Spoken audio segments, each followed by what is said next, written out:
के जन्म के इस अवसर पर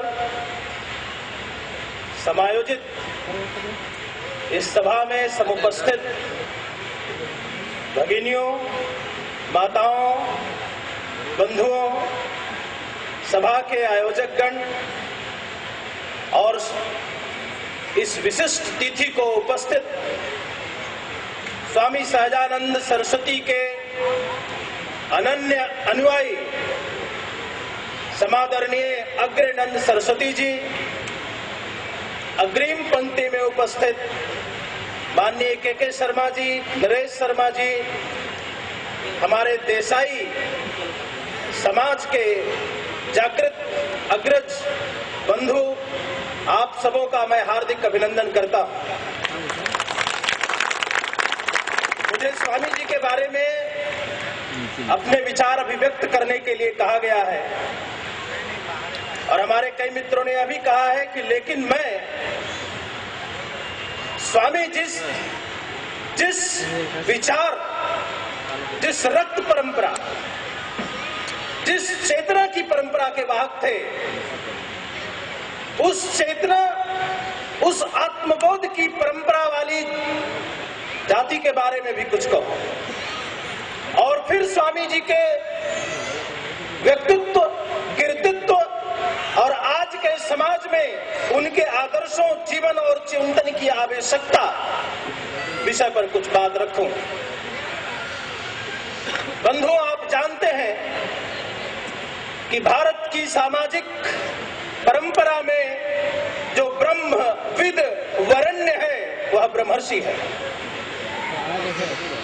ब्रह्म का तात्पर्य है जगत की वह नियामक सत्ता, जगत की वह परमात्मिक शक्ति जो अन्नोरयान महतो महियान अन्नोरनियान से परिभाषित है हमारे उपनिषदों में, जो अनु से अनुतम है और महत से महतर है, जो ब्रह्मांड से भी बड़ा है और अनु से भी छोटा है, वह ब्रह्म है। जीवन की सृष्टि की रचना का अनुतम स्वरूप, लघुतम स्वरूप, जिसको हमारे वैदिक दृष्टाओं ने हिरण्यगर्भ सुक्त में देखा। हिरण्यगर्भा समवर्तताग्रे भूतस्य जातः पतिरेकयासित सदाधार द्यामुत्तमाम कस्मै देवाय हविखा विधेम। वह हिरण्यगर्भ का महाबिंदु ब्रह्म है और उस विज्ञान को समझने वाला, क्योंकि वेद कहता है कि ब्राह्मण वो है जो विज्ञान की उपासना करता है। विज्ञानम उपास्व, यह ऋग्वेद में लिखा है और उसके साथ यह आभानक प्रचलित हुआ कि विज्ञानम व्याजनाति ब्रह्म, जो ब्रह्म को जानता है वही विज्ञानी है।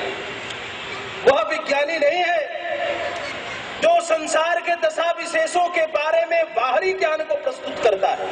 यदि रसायनज्ञ है तो वह भी अंतिम उस नियामक सत्ता के बिंदु की व्याख्या करने की बात करेगा। यदि जीव विज्ञानी है तो वह भी सृष्टि के नियामक सत्ता की बात करेगा और वह भी एक परम तत्व की खोज करेगा।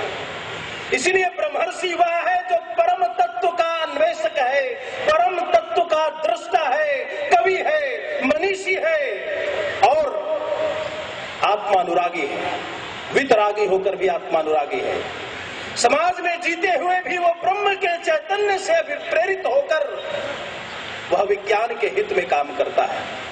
और इस आत्मबोध के साथ ही स्वामी जी ने अपने भारतीय वांग्मय से, वैदिक वांग्मय से वह शब्द उद्ग्रहित किया जिसने भारत को वेदों की वाणी दी है। वह शब्द है ब्रह्मर्षि।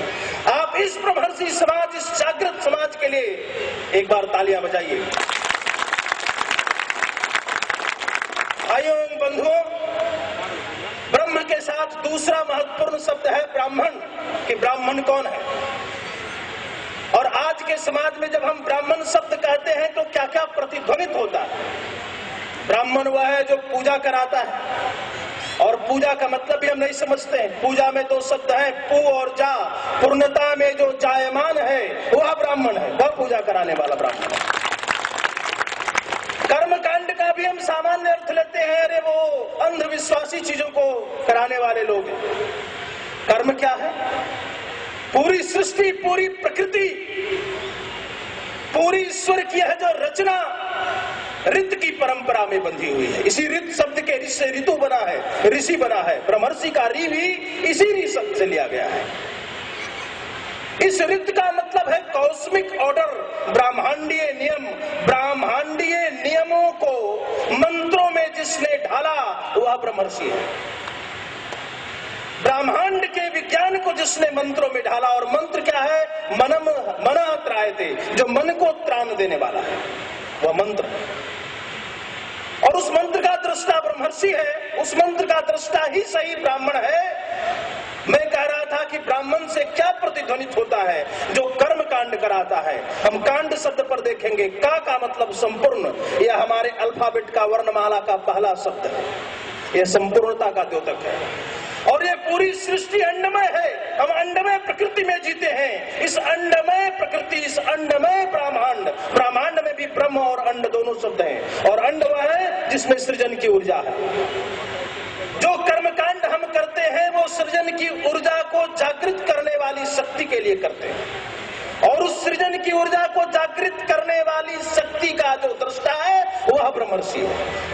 स्वामी जी ने एक विशिष्ट पारमार्थिक चिंतन के साथ इस शब्द को उद्गृहित किया हमारे वेदों से और हमारे वांग्मय से। और हम सगर्वाज कहते हैं कि हम ब्रह्मर्षि हैं। ये स्वामी जी का एक अनुपम देन है हमारे समाज को। एक बिंदु उभर कर आता है कि ब्राह्मण तो राजा होता है या नहीं होता है, ब्राह्मण भूपति हो या नहीं हो, ब्राह्मण शस्त्र चलाए या नहीं चलाए, वह विप्र है, वह दीन है, वह याचक है, वह भिक्षार्थी है, वह बहुत भिक्षामदेही में विश्वास करता है, वह इतना निर्धन है कि राजा के आगे हाथ पसार कर खड़ा होता है। लेकिन ऐसा नहीं है। ऋग्वेद कहता है कि ब्राह्मणे प्रथमो गाम भूमि, ब्राह्मण पहले बार अविंदत, ब्राह्मणों प्रथमो गाम भूमि अविंदत। ब्राह्मण ने ही सबसे पहले स्त्री की, इस सृष्टि की संपदा और इस भूमि का उपभोग किया और करना सिखाया। इसलिए जो भूमि का भोक्ता है, जो भूमि का हरता है, जो भूमि पर हार है, जो भूमि पर हार के समान है, भूमि का पालक है, भूमि के नियमों का नियंता है, वो भूमिहार है। भूमिहारा ऐसा शब्द एक विशेषण है। और यह इस विभ्रम को तोड़ता है कि ब्राह्मण केवल और केवल याचक के लिए एक संज्ञा है। ये तो ऋग्वेद की बात थी। यजुर्वेद जो दूसरा हमारा महत्वपूर्ण वेद है, उस वेद में भी यह बात उभर कर आई, अस्माकम ब्राह्मणा नाम राजा। मैं वह ब्राह्मण हूं जो ब्राह्मणों का राजा है, जो विप्रों का राजा है, और जो लोकानुरंजन में अनुरत है, मैं वह राजा हूं। ऐसा करके आया। कैसा राजा, कैसा नेता? तो एक प्रचलित शब्द है जो राजाओं का भी अभिषेक करता है, ऐसा करता है, वह पुरोहित है। और यह आया कि सर्वतो धूरम पुरोहितम, राष्ट्र की जो धुरी है वो पुरोहित है। समाज के हित में जो समाज के पुरतः आगे खड़ा होता है वो पुरोहित है। और अमरकोश में उसकी व्याख्या अमर सिंह ने किया है कि पुरोधा अस्तु पुरोहित, जो ज्ञान का पुरोधा है वह पुरोहित है। और हम कैसे पुरोहित हैं, यह भानक भी हमारे शास्त्रों में आया। अहम राष्ट्री जागृयामः पुरोहिता, मैं एक याचक पुरोहित नहीं, मैं राष्ट्र को जागृत करने वाला पुरोहित, राष्ट्र को अनुप्राणित करने वाला पुरोहित। ऐसे ब्राह्मण की भावभूमि हमारे शास्त्रों में बहुत प्राचीन काल में ही बनी। और उसके सबसे बड़े जो उद्भावक, सबसे बड़े जो उसके प्रचारक, उसके जो संस्थापक हैं हमारे धार्मिक साहित्य में, हमारे मिथक साहित्य में, वो भार्गव राम है। हम लोग कई बार सोचते हैं राम एक है, रामचंद्र भगवान से उनको जोड़ते हैं, लेकिन हमारे शास्त्रों में एक लंबा काल है शास्त्रों का जिसमें राम शब्द से केवल भृगु बंशी परशुराम की दोतना होती है। और ये परशुराम कैसे हैं? हम गुजरात की इस भूमि पर खड़े हैं और गुजरात की भूमि पूरे भारतवर्ष के इतिहास में बहुत महत्वपूर्ण है। हम प्राचीन काल में इसे सौराष्ट्र प्रदेश कहते थे, हम इसे लाट प्रदेश कहते हैं, हम इसको विविध नामों से जानते रहे हैं। कालांतर में कहते हैं कि गुर्जरों से आने से देश गुर्जरात्र के नाम से मशहूर हुआ, ये क्षेत्र प्रसिद्ध हुआ। वैदिक काल में कभी इस क्षेत्र पे हैहय वंश का शासन था और सहस्त्रबाहु यहां शासन कर रहे थे। एक अनाचार का शासन था, एक अत्याचार का शासन था, एक ऐसा शासन था जिसमें क्षत्रिय क्षय को त्राण देने वाला अपने कर्तव्य को भूलकर, धर्म के कर्तव्य को भूलकर धर्म को नुकसान पहुंचा रहा था। और उससे यदि कोई सबसे अधिक आप्त था, दुखी था, तो वह ब्रह्म का दृष्टा। प्रकृति सभी मानव समूह के लिए, सभी जाति समूह के लिए, सभी वर्ग समूह के लिए है, किसी एक के विशेषाधिकार में नहीं हो सकती है। और इस भाव से जब भगवान परशुराम ने युद्ध भूमि में सहस्त्रबाहु को ललकारा कि सहस्त्रबाहु अर्जुन, तुम्हें यह विज्ञात होना चाहिए कि तुम्हारे समक्ष कौन खड़ा है। मेरे हाथ में परशु है, मेरे पृष्ठ पे तुनीर है, मेरे पास अकाट्य तीर है, मेरे पास वेद वाक्य भी है, और वीरता का जो सबसे बड़ा प्रमाण हो सकता है एक ब्राह्मण के लिए धनुर्विद्या, मैं उस धनुर्विद्या का भी अध्येता हूं। महाभारत में लिखा हुआ है कि ब्राह्मणों की एक ऐसी जाति है, शांति पर्व में लिखा हुआ है, कुलीनः शील गुण समन्वितः धनुर्विद्या विशारद। एक ऐसा ब्राह्मण जो कुलीन है, जो शील है, शील गुण का पालन करता है, परंतु वह धनुर्विद्या का भी विशारद है। और ये परशुराम सहस्त्रबाहु को यही कहते हैं कि तुम मेरे धनुष का तेज देखो, मेरी वाणी का तेज देखो। अग्रता सकलम शास्त्रम प्रसिद्धा ससरम धनु इदम ब्राह्मम इदम छात्रम शापादपि शरादपि। क्या ब्राह्मणत्व है और क्या छात्रत्व है वो मुझसे पूछो। मैंने दोनों गुणों को अपने आप में समायोजित किया है। और जब उन्होंने पराजित किया सहस्त्रबाहु को, तो ब्राह्मणों को प्रतिष्ठापित किया।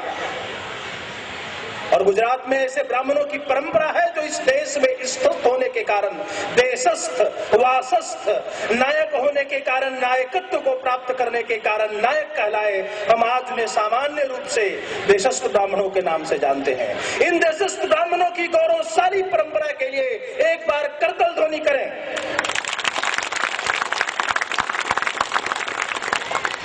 स्वामी जी कैसी परंपरा से थे, उस परंपरा तक पहुंचने में इतिहास से एक दो चित्र उपस्थित करता हूं कि मौर्य शासन के बाद बौद्ध धर्म का प्रचार हुआ और हम ब्राह्मण धर्म की गरिमा को कहीं न कहीं भूल रहे थे। हमारी सेनाएं डेमेट्रियस और मिनेंडर के आक्रमण को झेल पाने में सक्षम नहीं थी।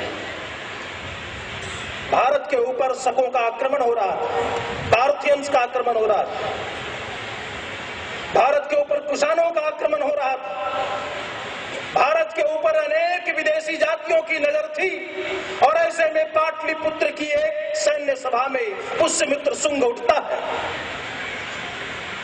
मगध का ब्राह्मण सेनापति उठता है।